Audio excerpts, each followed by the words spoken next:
Artificial Intelligence Business App na InStock o InStock, sinuportahan ng Quezon City. Si Kay Perez para sa report.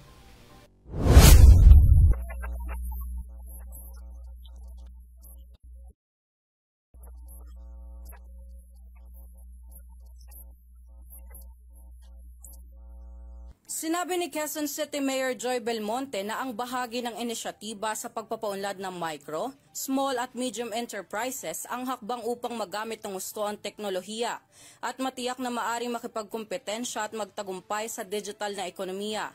Hatid ng tool na ito ang libreng standalone web store, inventory management, pinagsamang cash on delivery at pagpuproseso ng pagbabayad na walang cash, shipping solutions at business analytics. Malinaw din na sinabi ng InStock na 10,000 lokal na negosyante sa lungsod ang bibigyan ng access sa app. Magiging malaki ang kontribusyon ng InStock sa mga negosyong retail store, food and beverage outlet, service provider at home-based na negosyo. Anin ng co-founder at CEO ng InStock na si Macy Castillo na ang pakikipag-ugnayan nila sa Quezon City Local Government Unit na mapadali ang transaksyon ng mga negosyanteng gamit ang InStock. Layo nitong magdala ng digital resources sa mga lokal na negosyo para paunlarin ang ekonomiya ng lungsod.